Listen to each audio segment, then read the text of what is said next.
IPL मध्ये खेळाडू आणि संघाचे मालक पोत्याने पैसा कमवत असताना कोल्हापुरात क्षुल्लक कारणातून एकाचा बळी गेला आहे।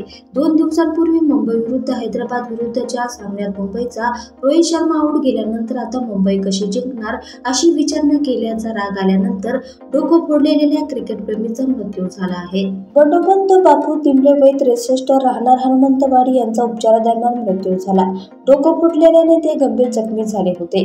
मारहाण करणाऱ्या बळवंत महादेव झांजगे वय 50 आणि सागर सदाशिव झांजगे वय 35 दोघे राहणार हनुमंतवाडी यांना करवीर पोलिसांनी अटक केली आहे। यामुळे एका IPL सामन्याने एकाचा हकनाक बळी गेला आहे। 3 दिवसांपूर्वी मुंबई इंडियन्स विरुद्ध सनरायझर्स हैदराबाद सामना झाला। या सामन्यात रोहित शर्मा बाद झाल्यानंतर चेन्नईचे चाहते असलेले बंडोपंत तिंबले यांनी आनंद व्यक्त केला। यावेळी रागात बळवंत आणि सागर यांनी जीवघेणा हल्ला केला। 27 मार्च रोजी रात्री 9:15च्या सुमारास घडलेल्या घटनेत बंडोपंत बापूसी तिंबले गंभीर जखमी झाले। पोलिसांनी दिलेल्या माहितीनुसार बुधवारी बळवंत झांजगे आणि सागर झांजगे हे इतरांसह गल्लीमध्ये एका घरात IPLचा सामना पाहत होते। हे दोघेही मुंबई इंडियन्सचे चाहते होते।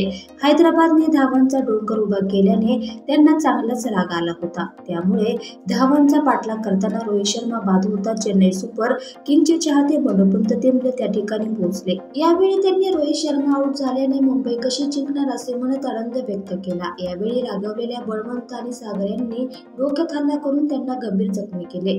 अत्यंत किरकोळ कारणावरून झालेल्या मारहाणीच्या घटनेने पोलिसही चक्रावून गेले।